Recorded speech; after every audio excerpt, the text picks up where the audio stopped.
as you might have guessed, this is another item, one of them funny item review things from Tokusatsu. Except this time, I don't have the Sentai counterpart, because the item today is the Robo Morpher, otherwise called the Leon Celia. I do not have the Leon Celia, as it is from Japan. And naturally, I don't know why I should have it, because, to be honest, and this might offend some people who are watching, but in my eyes, I don't think it's worth getting for me, at least, because I don't think it does enough unique stuff. Yeah, sure, you can punch a load of combinations and stuff, but I don't think it is unique in the sense where I have to have it, because so far, if you've noticed, all the Sentai items are shown off so far, that being the Shodo phone and the Sushi Changer, they all do different things, because the Shodo phone has the paintbrush mode, and also the Sushi Changer also has the thing with the hidden disc, and also the fact that I have them out of nostalgia. Because let's be honest, it happens to everyone. Because I mean, it happens, doesn't it? I say I need things to have unique features, but I've got spoilers. I've got the Gabu Revolver on my list of things to get, and that doesn't do anything that hasn't been done before. It's a gun changer, but we'll get to that review sometime in the future.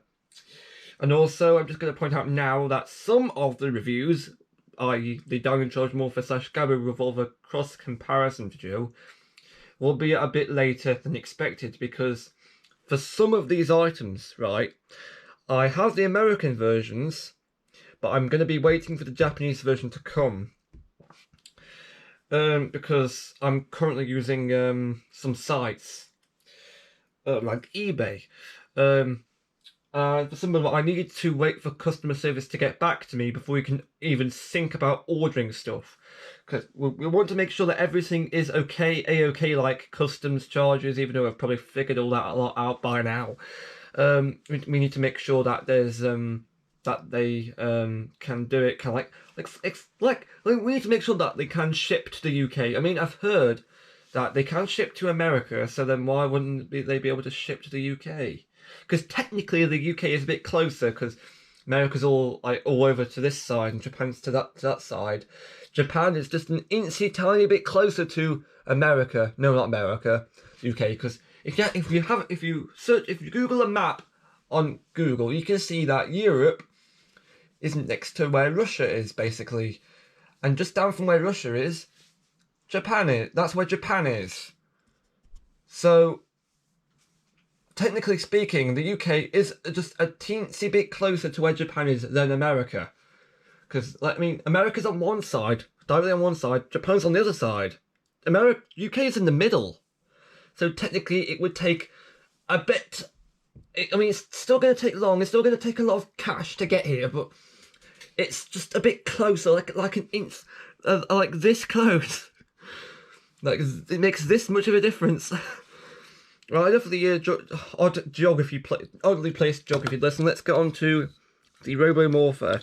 Now, this is from 2013's Power Rangers Megaforce. Directly adapted from the Leon Celia, like I already said, from 2010's Tenso Sentai Goseiger. I do not have the box. This item makes a change, actually. I also do not have the Japanese version. However, I will be going into some of the differences, what I know of. But the differences will not be about paint, although I imagine the paint on this is pretty accurate to the Japanese version, although I'm starting to suspect now that there might be a bit of paint missing from the back here. I don't know. Anyway, it looks like a lion, as you might have guessed. They've managed to keep the paint on the lion's face and the fangs, one which I do like. The nose is moulded detail, and the teeth are moulded, but the eyes are just small gouts. Does this count as moulded detail? Oh no, I'm saying that the eyes look. No, they are moulded a bit. I think that they're just kind of just separate moulded shapes. We've got a sticker up here meant to be like the crosshairs, which I think looks a bit like the Robo Knight or the Gosei Knight head. the helmet, but I'm not sure. Again, we'll get to the differences in a minute. We've got an on-off switch, blooming finally, which we'll get to in a minute, which means, yes, this thing does have some sounds in it. Hey! Battery compartment's down here, protected with screw, of course. Suspicious looking feet, which, because this is meant to connect onto the Leon laser. Exactly like how the Leon Celio connects to the Japanese Leon laser. Because the reason that the crosshairs is here is because it's meant to be like a sight, almost, for the gun. But I do not have the Leon laser, which means I can't show you. Boo! Made in China. I like how everything is. As a side, I think they've kept up the moulding nice on this, although I can't really compare it to anything. I think I've seen it shown off all the sides. Yes, I have. Let's open it up. Let's have a look at the inside. As you can see, the crosshairs is here. It's got a mirrored design of the front. Mold painting of the inner fangs, which they technically they didn't have to do, but they did it anyway. Why not? We've got a clip here at the bottom, although it doesn't really do anything to keep it closed. As you can see, it just falls open. Although I suspect now that when I first got this item, it closed a bit more easier than this. As you can see, it's meant to hold it shut, and it doesn't really do that. Some icons, we've got signal, we've got time, we've got email, we've got battery. I suspect these are all lifted from the directly from the Japanese version, because I think it's the thing that looks like the same sticker. We've got a little hole here for the cards, except it just looks a bit janky with the cards in place. I mean, I would show you, but I don't have a card right here. Basically, right, the card takes up the entire screen. It doesn't really do anything for it. For the Japanese version, the phone was the same size as the card, which means that the card would replace the red part here, and not just the entire screen. So they've fluffed that up, but all right. We've got the Go Sager logo, or the Megaforce logo. I don't know if you've noticed this, but if you've seen Go Sager, you'll realise that the logo looks a bit like Master Head's face. Master Head, of course, being the Go Sager's mentor. And in no way can I compare that to Gosei from Megaforce, because one is a big talking head that looks a bit like their logo, which explains why it looks like the way it does. And the other one is just a big Gosei Morpher. A big Tensuda. So they went down scale a bit there from the American version. As you can see, well, you can't really see, but the gap in between the sky and the sea logo looks like some eyes, and the sea logo looks like a moustache.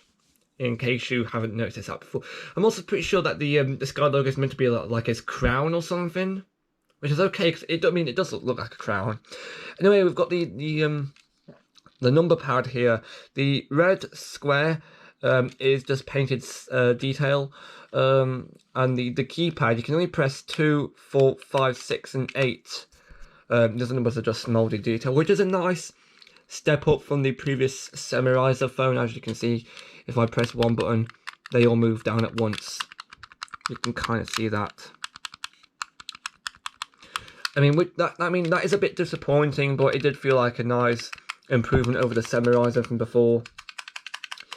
Although I'm pretty sure that the phone Morpher that came before the Samurai's, it being the cell shift Morpher, I'm pretty sure that that had at least 5 pressable buttons and not just a whole solid thing.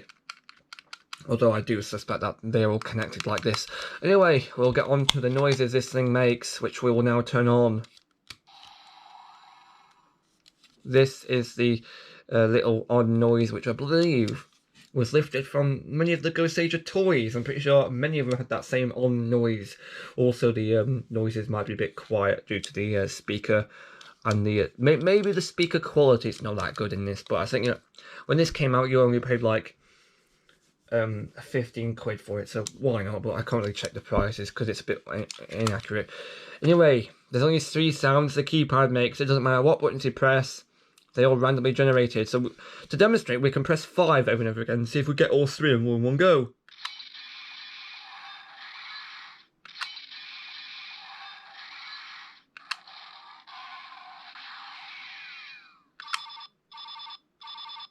There we go. So we've got a little sword clashing noise, line roaring noise, and just a phone ringing noise. I've got reason to believe that all of these two were lifted from the Leon Celia, but I've got no memory of ever hearing them in a review. I could be wrong, though. I think the ringing noise was definitely lifted from the Leon Celia, but because it's a phone. But the other two, I'm not sure.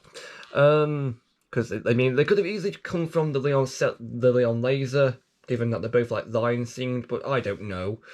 Anyway, when you close the phone, you get one more noise, which is like a finishing attack, and now this noise I know for sure was lifted from the Leon Celia. I think I remember hearing it, but I really don't know.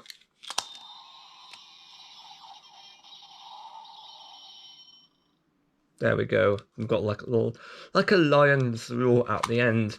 Now the reason I was holding it closed like that is because if you can see this little black circle here on the screen, it actually presses a little circle button here, right above my finger. Now when you press it normally, we'll use this Lego spring-loaded dart for example. If you press it normally, it does nothing. Like when you close it and open it, it does nothing. But if you press a number first, and then insert this, and when you close it, it does a noise. Now, of course, it'll stop when you open the phone or lift your thing off the button. Now, that actually used to happen a lot. I think this button is quite sensitive, actually. Yeah. You just need to move it up a tiny bit and it'll stop, so that's why I was holding it closed. Also, as you can see, the thing isn't that big to begin with, so it'll come off quite easily. In fact, let's do this quickly. See?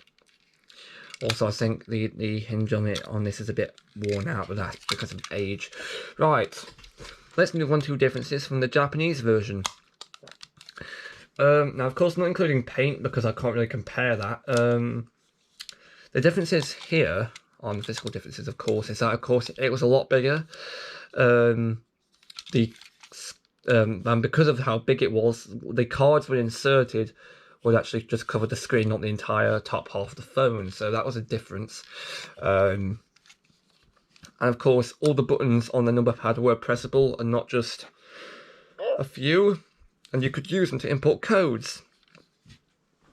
So let's say 151, for instance. And the red square here was not a painted detail, it was actually another button. It was an enter button, so that when you insert a code like 252, you could press the button and it would say one of a million phrases. It's probably only like one of, I want to say one of 30 phrases, but it certainly feels like a lot.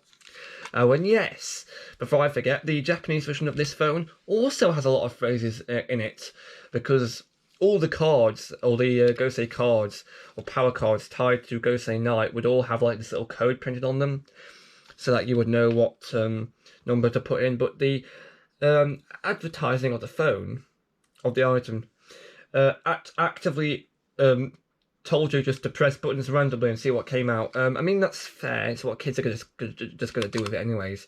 Like a TV remote even. That's what just kids were going to do with it regardless. Oh, the camera's gone off. Whoops. Anyway, it's what kids were just going to do with it anyways. Nothing too different there. But again, this version of the American version doesn't do it any justice at all. I mean, come on, it works for like a mid-range price phone. But then if you think about it, it's got like 3 sounds. It's got actually, technically, including the on-off sound and the closing sound, it's got, let's see, 5 sounds, I think, if I'm counting properly, which I'm not good at mental maths at all, but 3, 4, yeah, it's got 5 noises. And the Japanese version had a lot more. So again, I wouldn't necessarily go for the Japanese version, but I mean, if it's your thing, go ahead. I mean, granted, it's from 2010, so you might have some trouble finding it on a place that's not eBay. But goodness, I've had this for a long time. I got it from a Hamley's store even. It was the one in London, I think it was. Very interesting.